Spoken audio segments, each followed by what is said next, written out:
வணக்கம். இன்னைக்கு நான் உங்களுக்கு சொல்ல போறது திரு ஜெயகாந்தன் அவர்கள் எழுதிய வேலை கொடுத்தவன். கருமான் கந்தன் வழக்கம் போல அந்த இடத்துல நார்சந்திகள் கூடுற இடத்துக்கு கொஞ்சம் தள்ளி இருக்கிற அந்த பஸ் ஸ்டாப் பக்கத்துல வந்து நின்னான். சம்மட்டி பிடிச்சிட்டு காய்பேறி போன அவனோட விரல்கள், அவனோட பார்வை அப்படியே அலைஞ்சிட்டு இருந்தது. எங்க அவளை காணோம் அப்படின்னு அவனோட மனசு அலபாய ஆரம்பிச்சது. இரும்பு கரை படிந்த அவனோட அரைநெஜாரோட பைகளை துழாவி ஒரு பீடியை எடுத்து வாயில சொருகிக்கிட்டே சுத்தியும் முத்தியும் பார்த்தான். கொஞ்சம் தூரத்துல சாதாரண மனுஷனோட உடம்பை விட மோசமான தன்னோட எலும்பு கூட்ட நாகரிக உடையில மறைச்சு கௌரவத்தை தேடிட்டு இருந்த ஒரு இளைஞர் சிகரெட்டை புகைச்சிட்டு இருந்ததை பார்த்தான். சார், கொஞ்சம் நெருப்பு அப்படின்னு அவர்கிட்ட போய் கையை நீட்டினான் கந்தன். இவனை பார்த்ததுமே முகத்தை சுழிச்சிட்டு தான் சட்டப்பையில இருந்த ஒரு நெருப்பு பெட்டியை எடுத்து கொடுத்தாரு.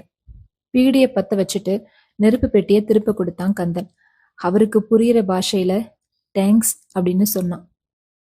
அவர் அதுக்கு திரும்பி பதில் சொல்லாம இருந்தது அவனோட உச்சரிப்பு சரியில்லை அப்படிங்கிற காரணம் கிடையாது.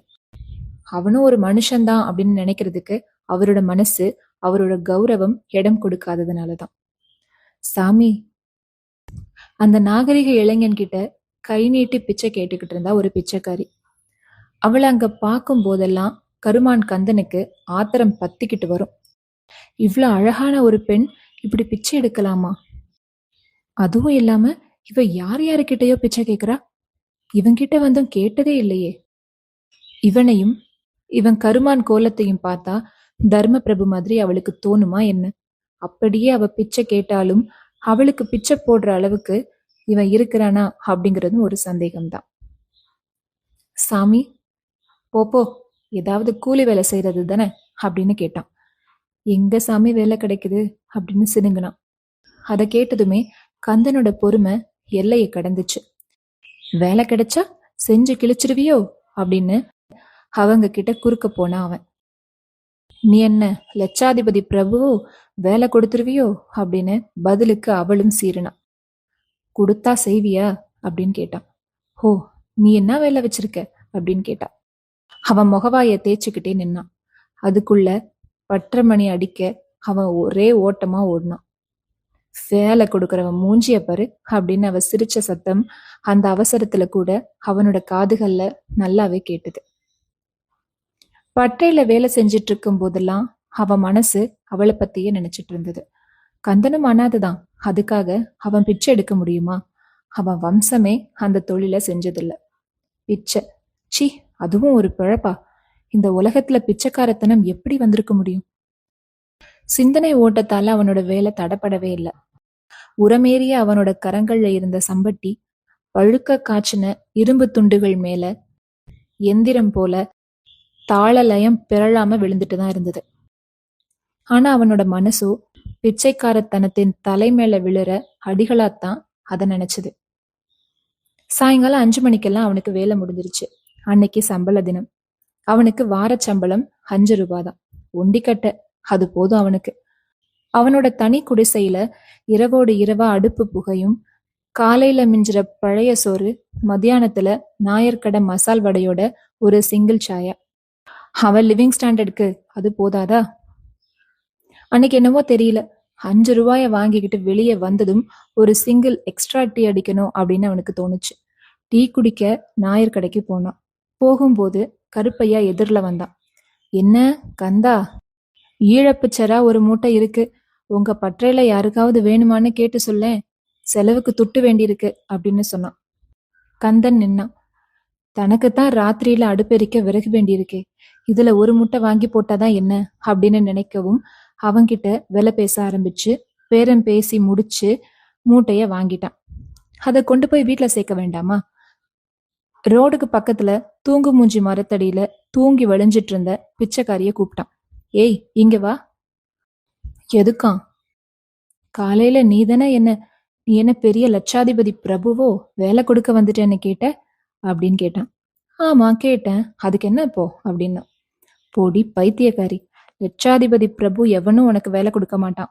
இந்த காலத்துல போய் பாரு, கம்பெனி வாசப்படியில எல்லாம் வேலை காலி இல்லைன்னு போர்டு தொங்கிக்கிட்டு இருக்கு. யோ, மரியாதையா பேசு, ஓடி வாடின்னு பேசுறியே அப்படின்னு சீறினான். உன் பேர் எனக்கு தெரிஞ்சாத்தானே உன்னை பேரை சொல்லி கூப்பிடுறதுக்கு அப்படின்னு பதிலுக்கு கேட்டான். பேரு தெரியலன்னா வாடி போடின்றதோ? என் பேரு ராசாத்தி அப்படின்னா. நீ மட்டும் என்ன நீன்னு சொல்லலாமோ? அந்த வெள்ளை வேட்டிக்காரங்க கிட்ட மட்டும் சாமி சாமின்னு சொல்றியே அப்படின்னு கேட்டான். என்கிட்ட வம்பு கொடுத்தா அப்படித்தான் சொல்லுவேன் அப்படின்னா. இதோ பாரு ராசாத்தி, சத்தியமா சொல்றேன், இப்ப நான் வம்பு கொடுக்கவே வரல, வேலை கொடுக்கத்தான் வந்திருக்கேன் அப்படின்னு சொன்னான். இன்னாயா கிண்டலா பண்ற, மரியாதையா போயிடு அப்படின்னு எந்திரிச்சு போனா ராசாத்தி. பாத்தியா, அவசரப்படுறியே, நெசமா வேலை கொடுக்கத்தான் வந்திருக்கேன், அதோ கிடக்கு பாரு, அந்த செரா மூட்டைய தூக்கிக்கிட்டு வரணும், நீ கேக்குற கூலி கொடுக்குறேன் அப்படின்னா. ராசாத்திக்கு ஒன்னும் புரியல. அவன் முகத்தை ஏறெடுத்து பார்த்தப்போ அவளால சந்தேகப்படவும் முடியல. எங்க கொண்டு போகணும் அப்படின்னு கேட்டா. நீ கொண்டா சொல்றேன் அப்படின்னா. தச்சு பட்டறையில கிடந்த அந்த கோணி மூட்டைய தூக்கி தலையில வச்சுக்கிட்டு அவன் பின்னாடியே நடந்த ராசாத்தி. அவன் எங்கெங்கயோ சந்து பொந்துகள்லாம் போய் கடைசியில ஒரு அசிங்கம் பிடிச்ச ஒரு தெரு வழியா நடந்தான். அந்த பிரதேசத்தை தாண்டி தனியா ஒரு மூலையில தான் அவனோட குடிசை இருந்தது. அவன் திரும்பி பார்க்கும்போது ராசாத்தி மூட்டையோட கனத்தை மூச்சை பிடிச்சு தாங்கிட்டு தோட்டத்தெரு முனையில மெதுவா நடந்து வந்தா. கந்தன் திரும்பி அவ பக்கத்துல போனான். சரி, கொஞ்ச தூரம் நான் தூக்கியாரன் குடு அப்படின்னா. முடியாது, இப்படி என்னை கஷ்டப்படுத்தணும்னு நினைச்சுதானே செஞ்ச, நானே தூக்கியாரன் அப்படின்னு வேகமா நடந்தா. நீ கண்டவன் கிட்ட எல்லாம் கையை ஏந்தி பல்ல காட்டிக்கிட்டு நிக்கிறத விட இப்படி கஷ்டப்படுறதுல எனக்கு சந்தோஷம்தான் அப்படின்னு சொன்னான் கந்தன். வேணும்னா நான் பிச்சை எடுக்கிறேன் அப்படின்னு அவன் பக்கம் மறுபடியும் திரும்பின ராசாத்தி. அவளோட கண்கள்ல நீர் நிறைஞ்சிருந்தது. அந்த சமயம் பார்த்து அவளோட தலைச்சுமைய தான் தோளுக்கு மாத்திக்கிட்டான் கந்தன். அவ அப்படியே திகைச்சு போய் நின்னான். கேவலம் ஒரு பிச்சைக்காரிக்காக நான் ஏன் இவ்வளவு சிரமப்படணும் அப்படின்னு அவன் நினைச்சான். இவன் ஏன் தான்கிட்ட இப்படி நடந்துக்கிறான், வேற ஏதாவது தப்பான செயலுக்காக முயற்சி பண்றானோ அப்படின்னு கூட அவன் நினைச்சா. சரி, உனக்கு என்ன கூலி வேணும் அப்படின்னு கேட்டான். என்ன கொடுத்தாலும் சரி அப்படின்னு சொன்னான். நாலனா கொடுக்கட்டா? சரி, அப்புறம் என்ன பண்ணுவ அப்படின்னு கேட்டான். அவ ஒண்ணுமே பதில் சொல்லல. நான் உனக்கு எப்பவுமே இருக்கிற மாதிரி ஒரு வேலை கொடுக்கட்டுமா அப்படின்னு கேட்டான். சரி கொடு அப்படின்னு சொன்னான். அவ பொம்மை மாதிரி தலையாட்டினான். இந்த நிலைமை அவளுக்கு குழப்பமா தான் இருந்தது. தன்னை பத்தி, தன்னோட நிலைமைய பத்தி நினைக்க நினைக்க அவளுக்கு அழுகையா வந்தது. காரணம், ஒரு வயசு ஆண் பிள்ளைக்கு முன்னாடி நிர்கதியா நிக்கிறதுக்கு அவளுக்கு வெக்கமா இருந்தது. செங்கான் கடைக்கு பக்கத்துல அவளோட தாய் கேவலமான தொழில் நடத்துறா. தன்னையும் அதுல ஈடுபடுத்த அவ முயற்சி பண்ணப்போ தாயை வெறுத்த ராசாத்தி கிருஷ்ணாம்பேட்டையில இருந்த ஆயா கிட்ட வந்தா. ஆயா பிச்சைக்கார தொழில பரிச்சயம் செஞ்சு வச்சுட்டு கண்ணையும் மூடிட்டா. அவ அம்மாவை பிரிஞ்சு 10 நாட்கள் ஆகுது. ஆயாவை பிரிஞ்சு 3 நாட்கள் தான் ஆகுது. பிச்சை எடுக்க ஆரம்பிச்சோ 1 வாரம் ஆகுது. வயசு, உலகம், வாழ்க்கை இத பத்தியெல்லாம் நினைக்கும் போது அவளுக்கு நடுக்கம் வரும். அதனால அத பத்தி அவ நினைக்கிறதே இல்லை. இப்போ இந்த கந்தன் அந்த நினைவுகளை எல்லாமே கிளறி விட்டுட்டான். குடிசைக்கு முன்னாடி மூட்டையை இறக்கி போட்டுட்டு மடியில இருந்த ஒரு 4 நாணயத்தை எடுத்து அவகிட்ட கொடுத்துட்டு அவளோட முகத்தை பார்த்தான் அவன். அவளோட முகம் ரொம்ப சுண்டி போயிருந்தது. என்ன குறைவா இருக்கா, வேணும்னா கேளு அப்படின்னு சொன்னான். அவ அவனோட முகத்தை பார்த்தா. என்ன வேணுமோ கேளு அப்படின்னு குடிசை கதவை திறந்து மூட்டையை இழுத்து உள்ள வச்சான். எப்பவும் இருக்கிற மாதிரி ஒரு வேலை அப்படின்னு தயங்கி தயங்கி கேட்டா. அவளோட குரல் ரொம்ப கம்மி கேட்டது. நெசமாவா ராசாத்தி? அப்போ உள்ள போ, ஊட்ட பெருக்கி சுத்தம் பண்ணி அடுப்பு பத்த வை, நான் போய் அரிசி வாங்கியாரன் அப்படின்னு சொன்னான். ஐயோ நான் மாட்டேன் அப்படின்னா. ஏன், எனக்கு சமைச்சு போடு, நீயும் சாப்பிடு அப்படின்னா. எனக்கு பயமா இருக்கு அப்படின்னா. சீ பைத்தியம், நான் உனக்கு துணையா தான் இருப்பேன், நீ என்கிட்ட வேலை செய்யறவ, நான் உனக்கு வேலை கொடுக்கறவன், அவ்வளோதான். வேலைக்காரி எஜமா உறவுதான். நீ சமைச்சு முடிச்சு வெளியே வந்ததுக்கு அப்புறமா தான் நான் குடிசைக்குள்ளேயே வருவேன் அப்படின்னு சொல்லிட்டு சிரிச்சான். ராசாத்தி தயங்குனான். அதுவும் இல்லாம நான் பகல் முழுக்க வேலைக்கு போயிடுவேன், ராத்திரியில கூட அதோ அந்த கோயில்ல போய் படுத்துக்குவேன். அவளோட பயத்தை போக்க, தான் ஒரு உண்மையான மனுஷன் அப்படிங்கறத நிரூபிக்க அவன் என்ன செய்யவும் தயாரா இருந்தான். ராசாத்தி இன்னமும் தயங்கிதான் நின்னான். சரி சரி, நீ உள்ள போய் சுத்தம் பண்ணி ஒலைய வை, நான் போய் அரிசி வாங்கிட்டு வரேன் அப்படின்னு ஓடினான் கந்தன். அவன் போறத நின்னு பாத்துட்டு இருந்த ராசாத்தி ரொம்ப நேரத்துக்கு அப்புறமா தான் குடிசைக்குள்ள போனான். அன்னைக்கு ராத்திரி அந்த குடிசைக்குள்ள ஒரு பெண்ணோட கரம் சோற்று பானையில அகப்பைய பிடிச்சு தொழாவுறத கண்கள்ல நீர் மல்க குடிசை வாசல்ல நின்னு கவனிச்சுட்டே பெருமூச்சு விட்டான் கந்தன். இருள் மண்டி கிடந்த கந்தனோட சிறு குடிசைக்குள்ள ஒரு பெண்ணோட கை விளக்கேத்தி வைக்க வந்து 5 நாளுக்கு மேல ஆயிட்டு. அவ பிச்சைக்காரி தானாலும் அவள் ஒரு பெண். அந்த குடிசையில லக்ஷ்மிகரம் இருக்கத்தான் இருந்தது. அன்னைக்கு காலையில கந்தன் வேலைக்கு போயிட்டான். அரிசி ஆயிப்போச்சு அப்படின்னு குடிசை வாசல்ல கதவை பிடிச்சிட்டு இருந்த ராசாத்தி சொன்னான். ஆமா, எனக்கு தெரியும் அப்படின்னா. ராத்திரிக்கு என்னத்த செய்யறது அப்படின்னு பழைய சோற்று மூட்டைய அவன் கிட்ட கொடுத்தா. வேணாம், இதை நீ மத்தியானத்துக்கு சாப்பிட்டுக்கோ, நான் அங்க ஏதாவது பாத்துக்கிறேன், சாயங்காலம் யோசிப்போம், சம்பளத்துக்கு இன்னும் 2 நாள் தானே இருக்கு அப்படின்னு கேட்டான். பரவாயில்ல, எடுத்துக்கிட்டு போ அப்படின்னு சொன்னான். வேணாம், நீ சாப்பிடு அப்படின்னு சொல்லிட்டு அவன் தான் வழியா நடந்தான். ராசாத்திக்கு அன்னைக்கு முழுக்க மனசு ஒரு நிலையா இல்ல. தனக்காக அவன் ஏன் இப்படி சங்கடப்படுறான் அப்படிங்கறது அவளுக்கு புரியவே இல்லை. அவனுக்கு மட்டும் அப்படின்னா அவன் சம்பாத்தியம் போதும் அப்படிங்கறது அவளுக்கு நல்லா தெரியும். அவனோட சுகத்துல அவனோட கட்டுச்சோத்துல தானும் பங்குக்கு வந்துட்டது மாதிரி அவளுக்கு தோணுச்சு. ஆனாலும் தனக்கு இப்படிப்பட்ட ஒரு ஆதரவு கிடைச்சதை நினைக்கும் போது அவளுக்கு ரொம்ப சந்தோஷம்தான். அவனுக்கு வேற ஏதாவது எண்ணம் இருக்கலாமோ அப்படிங்கிற பயமும் கூட இருந்தாதான் என்ன அப்படின்ற சமாதானமும் அவளுக்கு இருக்கத்தான் செஞ்சது. ஆனா அவனை எப்படி அவன் நம்புவா? அதுக்கப்புறம் அவன் விரட்டி விட்டுட்டா? இது நினைக்கும் போதுதான் அவன் கிட்ட இருந்து விலகி விலகி போனா ராசாத்தி.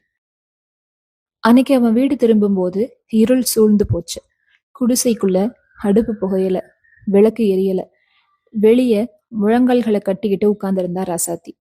ராசாத்தி, இருட்டுல என்ன பண்ற அப்படின்னு கேட்டான். விளக்கு கொளுத்த வத்தி பெட்டி கூட இல்லையே அப்படின்னு சொன்னான்.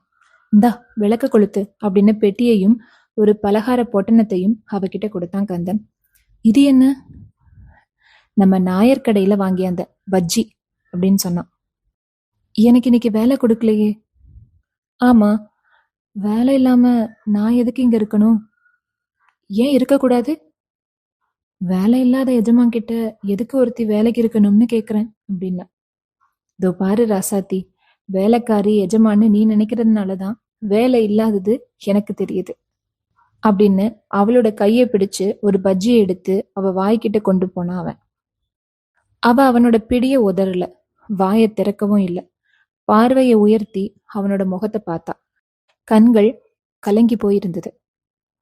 எனக்கு பயமா இருக்கே அப்படின்னா. என் உசுறு உள்ள வரைக்கும் உன்னை விட மாட்டேன், இது சத்தியம் அப்படின்னு சொன்னான். நீ சாப்பிட்டியா? சாப்பிட்டுதான் உனக்கும் வாங்கியாந்தேன். நாளைக்கு சம்பளம் கிடைச்சிரும். ஏன் ஒன்னும் பேசாமலே இருக்க அப்படின்னு கேட்டான். கொஞ்ச நேரம் அவங்க ஒண்ணுமே பேசல. அவன் குடிசைக்கு வெளியே வந்து பீடி புகைச்சுக்கிட்டே வெட்ட வெளியே வெறிச்சு பார்த்துக்கிட்டே நின்றுட்டு இருந்தான். அவ பலகாரம் கொண்டு வந்த அந்த காகிதத்தை தூக்கி எறிஞ்சிட்டு கை கழுவுனான். அவ குடிசைக்குள்ள போனான். அவனும் போனான். அவளோட உடல் பயத்தால நடுங்குச்சு.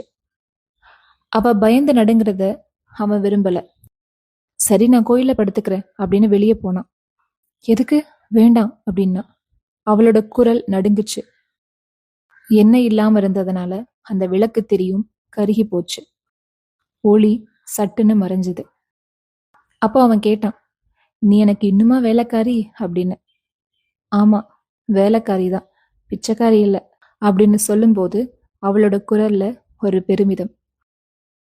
நீ வேலைக்காரி இல்ல, பிச்சைக்காரியும் இல்ல, என்னோட ராசாத்தி அப்படின்னு அவன் சொல்லும்போது அந்த வார்த்தைகள் அவளுக்கு தேன் வந்து பாஞ்ச மாதிரி இருந்தது. இந்த சிறுகதை ஜெயகாந்தனின் வெளிவராத சிறுகதைகள் தொகுப்புல ஒண்ணு. இந்த கதை எப்படி இருந்ததுன்னு கமெண்ட்ல சொல்லுங்க.